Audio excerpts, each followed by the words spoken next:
नमस्ते दोस्तों, 12 फरवरी के स्काईमेट वेदर के वेदर वीडियो में आप सभी का बहुत बहुत स्वागत है। मेरा नाम महेश पलावत है। तो हमने देखा कि एक बार फिर से मौसम पूरे भारत का शुष्क हो गया है। कोई भी वेदर एक्टिविटी दिखाई नहीं दे रही है। हालांकि उत्तर दिशा से फिर हवाएं चलने लगी हैं।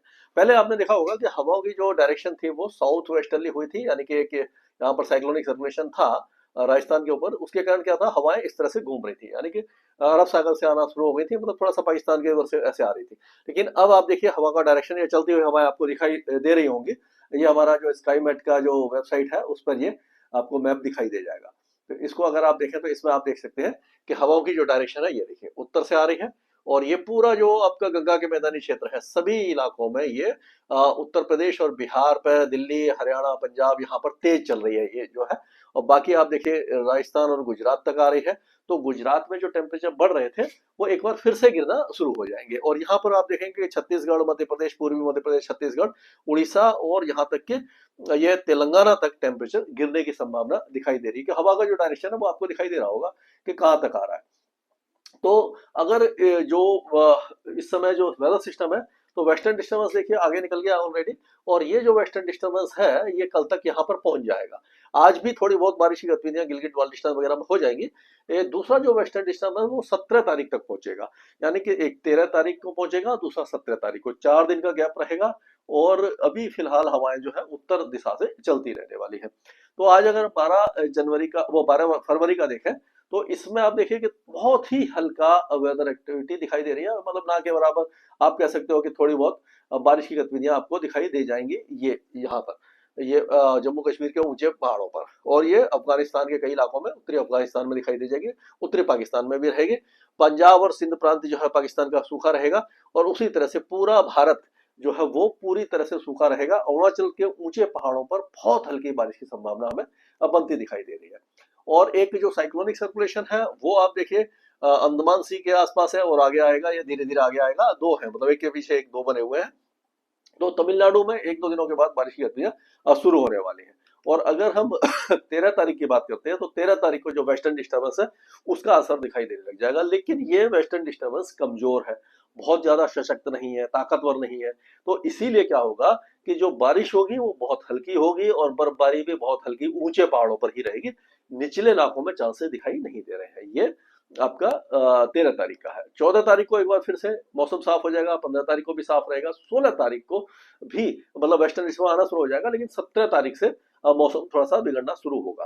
तो ये जो 16 और 17 तारीख के बीच का है, जैसे मैंने पिछले वीडियो में बताया था, तो ये जो हवा है यहाँ से घूम कर आएंगे और ये साइक्लोनिक सर्कुलेशन यहाँ पर राजस्थान और पाकिस्तान में बन जाएगा। वेस्टर्न डिस्टर्बेंस यहाँ पर होगा और यहाँ से ये सूखी हवाएं आएंगी, यहाँ से नमी वाली हवाएं आएंगी।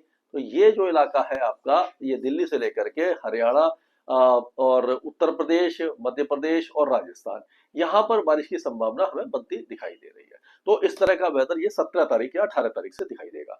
तो अगर ये पहाड़ों से शुरू करते हैं हम, तो आज जो है कुछ भी नहीं है, मतलब बहुत हल्का, केवल गिलगिट बाल्टिस्तान वगैरह में बहुत हल्की बारिश की गतिविधियां रहेंगी। और ये 13 तारीख को जो बारिश की गतिविधियां हैं वो पूरे इलाके में रहेगी, ऊपर के इलाकों में, निचले इलाकों में नहीं रहेगी। अगर आप देखेंगे कि जो जम्मू है, शंबा, कठुआ, उधमपुर, डोडा, रामबन, रियासी, राजौरी, मीरपुर और पुंछ, किश्तवाड़, ये सारे इलाके सूखे रहने वाले हैं। और उसी तरह से अगर हिमाचल की बात करते हैं, तो हिमाचल में 13 तारीख को लाहौल स्पीति और चंबा वगैरह में बारिश की गतिविधियां थोड़ी हो सकती हैं। धौलाधार की पहाड़ियों पर भी हल्की फुल्की बौछारें या हल्का स्नोफॉल दिखाई देगा। और उसके बाद यहाँ पर कोई वेदर एक्टिविटी दिखाई नहीं देने वाली है। यहाँ पर टेम्परेचर अब जो है वो एक बार फिर से मिनिमम टेम्परेचर थोड़े से गिरेंगे, मैक्सिमम थोड़े से बढ़ जाएंगे। उत्तराखंड में अभी फिलहाल कुछ भी नहीं है। 13 तारीख को भी जो बारिश होगी वो हल्की होगी और ऊंचे पहाड़ों पर होगी। अगर ऋषिकेश, हरिद्वार, देहरादून, नैनीताल और ये जो बाकी इलाके हैं, उधम सिंह नगर वगैरह, यहाँ पर कोई भी वेदर एक्टिविटी हमें दिखाई नहीं दे रही है। और अब पंजाब की बात करते हैं, तो पंजाब में ऐसा लग रहा है कि इस समय भी 16 तारीख या 17 तारीख को, 17 तारीख को मान के चलिए कि जो यमुनानगर है, या माफ कीजिएगा, जो पठानकोट है, गुरदासपुर, होशियारपुर वगैरह में, रूपनगर वगैरह में हल्की बौछारें कहीं कहीं पर दिखाई देगी। बाकी इलाके लगभग साफ रहेंगे, लेकिन क्योंकि एक ट्रफ बन सकती है दिल्ली से लेकर के और उत्तर प्रदेश से लेकर के, तो उसका असर हो सकता है कि पूर्वी इलाकों में, ये जो है शहीद भगत सिंह नगर है, साहबजादा अजीत सिंह नगर, पटियाला, लुधियाना, संगरूर में कुछ वेदर एक्टिविटी आपको दिखाई दे जाए। हरियाणा की अगर हम बात करते हैं तो हरियाणा के भी कुछ इलाके बारिश देख सकते हैं 17 और 18 तारीख को, और उस समय दिल्ली में भी 18 तारीख के आसपास हल्की बारिश की संभावना बनती दिखाई दे रही है। लेकिन ये जो वेदर एक्टिविटी होगी बहुत ज्यादा इंटेंस नहीं होगी, पासिंग रेन होगी, यानी कि कुछ बौछारें पड़ेंगी और बारिश आगे की तरफ बढ़ जाएगी। उत्तर प्रदेश की अगर हम बात करते हैं तो उत्तर प्रदेश में जो बारिश होगी वो 19 तारीख को हमें दिखाई दे रही है। 19 और 20 तारीख को, 19 तारीख को या 18 की शाम से मान के चलिए आप, तो वो भी निचले इलाकों में ही ज्यादा दिखाई दे रही है। आप देखेंगे हाथरस, आगरा, मथुरा, अलीगढ़ और फिरोजाबाद, मैनपुरी, इटावा, औरैया, कानपुर देहात, जालौन, हमीरपुर, महोबा, झांसी, ललितपुर, मांदा, रायबरेली, उन्नाव, लखनऊ, फतेहपुर, चित्रकूट, कौशाम्बी, प्रयागराज, मिर्जापुर, सोनभद्र, ये इन इलाकों में हो सकती है। बाकी इलाकों में हम मतलब लगातार मॉनिटर करते रहेंगे और आपको बताते रहेंगे। बिहार का मौसम साफ बना रहेगा। सीतामढ़ी, चंपारण से लेकर के अररिया, किशनगंज, सुपौल, खगड़िया, भागलपुर, पूर्णिया से लेकर के कटिहार, और यहाँ पर जो गया गया नवादा और आपका वैशाली, पटना, बेगूसराय वगैरह सारे इलाके शुष्क रहेंगे। और उसी तरह से झारखंड में भी गढ़वा, पलामू, चतरा, हजारीबाग, कोडरमा, गिरिडीह, देवघर, दुमका, गोड़ा, पाकुड़, साहिबगंज से लेकर के रांची, खूंटी, सिमडेगा, इस पूरे इलाके जो है, चाईबासा और जमशेदपुर, सब इलाके सूखे रहने वाले हैं। उत्तर पश्चिम दिशा से यहाँ पर हवा चलेगी और टेम्परेचर में 1-2 डिग्री गिरावट होगी। अब अगर पश्चिम बंगाल की बात करते हैं तो पश्चिम बंगाल में भी पश्चिम दिशा से हवा चलेगी जो सूखी होगी, कोई भी मौसमी गतिविधि नहीं रहेगी।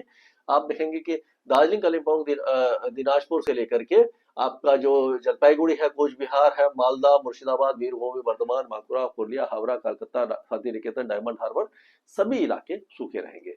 अरुणाचल के ऊंचे पहाड़ों पर हल्की बौछारें हो सकती हैं, लेकिन असम और मेघालय के साथ साथ नागालैंड, मणिपुर, मिजोरम और त्रिपुरा का मौसम साफ बना रहेगा।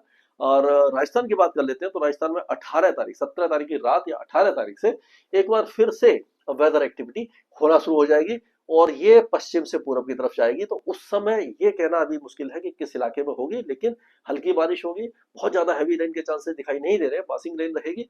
और बीकानेर, जैसलमेर, चूरू, बाड़मेर, जोधपुर से लेकर के नागौर, पाली, अजमेर, भीलवाड़ा, ये सारे, जयपुर वगैरह सारे इलाकों में पासिंग रेन होती हुई दिखाई दे रही है। अब मध्य प्रदेश की बात करें तो मध्य प्रदेश में ग्वालियर संभाग से लेकर के हो सकता है कि नीमच, मंदसौर, ऊना, अशोकनगर, ये जो इलाके हैं यहाँ पर बारिश हो जाए। और ये विदिशा और शाजापुर, भोपाल, सीहोर, रायसेन, सागर, नरसिंहपुर वगैरह में भी हल्की फुल्की बौछारें पड़ सकती हैं। इसमें हम मॉनिटर करते रहेंगे। लेकिन छत्तीसगढ़ का जो वेदर है वो साफ बना रहेगा, पश्चिम दिशा से हवा चली रहेगी। उसी तरह से उड़ीसा में भी उत्तर पश्चिम दिशा से हवा चलेगी, टेम्परेचर में 1-2 डिग्री गिरावट होगी।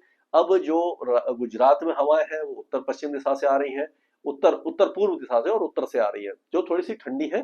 तो मैक्सिमम टेम्परेचर और मिनिमम टेम्परेचर में हल्की गिरावट की संभावना नजर आ रही है, यानी गर्मी में थोड़ी सी राहत मिल सकती है। तो महाराष्ट्र में भी, विदर्भ, मराठवाड़ा में कुछ वेदर एक्टिविटी नहीं रहेगी, खैर कहीं पर भी नहीं रहेगी।